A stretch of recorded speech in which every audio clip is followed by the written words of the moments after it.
Wanjiku Kairu here in the Jazz Institute of Chicago on the fifth floor of Chicago's iconic Fine Arts Building on Michigan Avenue. This is also where Jazz Institute hosts its program Front Row, which is a series of intimate live recordings, concerts, and master classes. Find out more at jazzinchicago.org/front row. I'm here today with Lakecia Benjamin performing on Friday, August 30th at 3 o'clock at the Von Freeman Pavilion. Lakecia, how are you today? I'm doing pretty good.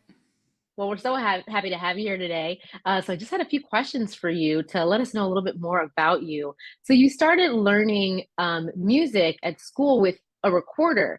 And I mean, I know some of us have learned how to play hot cross buns on a recorder, but did you have any specialty songs that you could play? Absolutely not. I think it was just I started the same as everybody else, but I did try to practice with some of the Biggie Smalls albums and stuff like that with it, but nothing Oh, special. really? Yeah. Oh, wow. So you're practicing different songs with that. That's really cool. Did you write any songs or lyrics with the recorder? No, not at all. Did you have any accompaniment when you were writing songs or lyrics, or were you just going for it? Earlier on. Hmm. Yeah, I guess I mostly started writing songs after that period. Probably I usually write all my songs on the piano. So I guess Hmm. that would be the accompaniment, but yeah, I guess I did start with a couple friends encouraging me. Oh, very cool. Now we know you've studied with various jazz veterans, including Billy Harper and Buster Williams. Which one of those mentors stood out the most to you and why?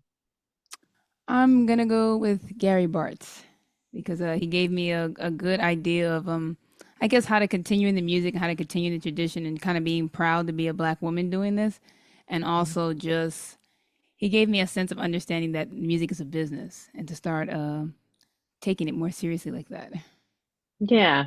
So have you always like had music in your life, or was there a family member that introduced you? No, no one in my family has any talent at anything probably. So when I brought home the sax, they were pretty infuriated with the sound of it. So Mhm. Mhm. it hasn't been in my family, but it is early on. As soon as I heard music, it was always something that super excited me. And as soon as I started, I didn't have to like get forced to practice or get forced to go to after school. It was like my thing. Like it came very naturally to you? Yeah, totally. Oh, nice. I know that you've collaborated with many well-known artists, but which collaboration has been the most surprising for you? Surprising. I guess you too. Really? Tell me about that. Yeah, they did like an intimate concert that they actually made it into like a DVD. I don't know if those things are still around, but they did it at the Apollo. That's intimate to them in Harlem, and they Hmm. had their band playing their hit songs or whatever, and they used the horn section that I was a part of that I led, and they had also the Sun Ra Orchestra be a part of it, and they lined us up on the balcony in the complete space outfits and everything, and we shot this whole Oh, that's so DVD. cool. Yeah, and we went to the Yeah. after party with Bono and everybody, and it was just like we've known them forever. That's how they treated us.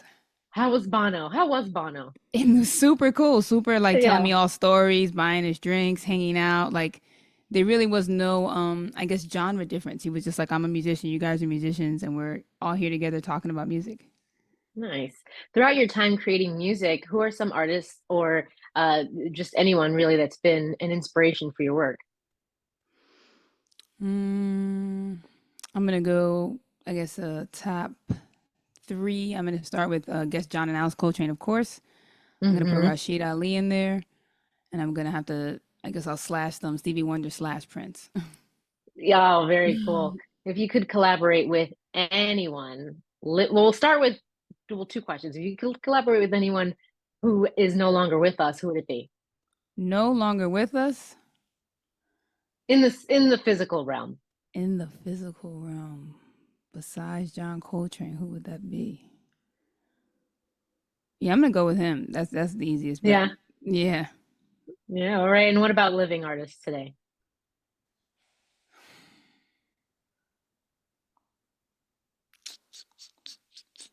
Wouldn't be my most favorite, but we have not done a collab yet, so I'm gonna go Kendrick Lamar. Kendrick Lamar. Wow. Wouldn't be your most favorite, but we'll do. We'll do for No, I'm now. not saying my not my most favorite, like I don't love him, but I mean like, you're always looking like for the all time, like can't live without them. Definitely. Yeah, definitely. Very cool. I mean, he's such a talented artist, especially this year is really popping off. So tell me about your latest album, Phoenix Reimagined. It's basically like a spinoff of Phoenix, except all the ladies. It has some of the fellas coming.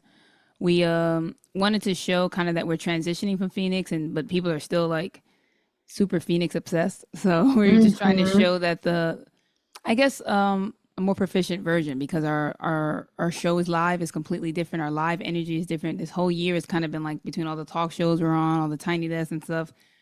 We're just trying to show that we're in a transition and growing and the art's growing, but that the live is kind of where that energy lies. We wanted to have guests and people that kind of feature that and still pay tribute to, like, we're rising from the ashes and we've kind of come from that place, but we're now moving to a new stage. All right, very cool. And more on that album, Phoenix Reimagined. What sort of inspiration did you have that drove that one in particular?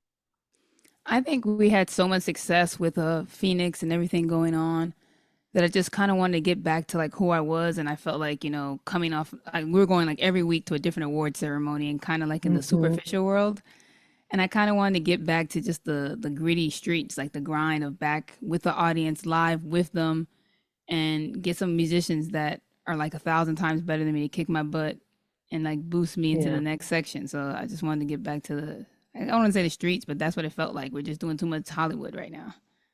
Yeah, definitely. Was there anything that you wanted to promote, and that can include your new album, of course, but is there any performances or anything that you have coming up that you wanted to promote? Now we're all about Chi Town. I've been wanting to get to this festival for a long time. So Southside Chicago gave y'all a shout out right there. But I'm just excited to be coming there. Of course, you can check out Phoenix Reimagined. It's on all platforms, Apple, Spotify. My handles are Lakecia B, so Lakecia B.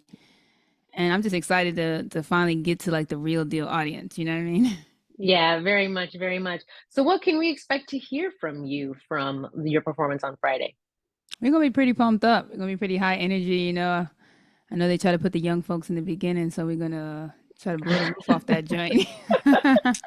Very cool. We're so excited to have you coming with us on Friday, August 30th at 3 o'clock at the Von Freeman Pavilion. Lakecia Benjamin, thank you so much for meeting with us. Oh, no problem. Nice. All right, and then I'll stop the recording there. Thank you. That was perfect. Oh, no problem. Yeah. Excited to see you. Yes, I'll see you on Friday. I'll be the one in the front row taking all the pictures and the videos. Oh, cool. So now I'll definitely see you. Yeah, yeah, I'll see you then. Thanks so much for meeting with me today. Enjoy the rest of your Okay, day no and enjoy problem. Chicago. It's For very hot real. today, but Okay, all right, take thanks. care.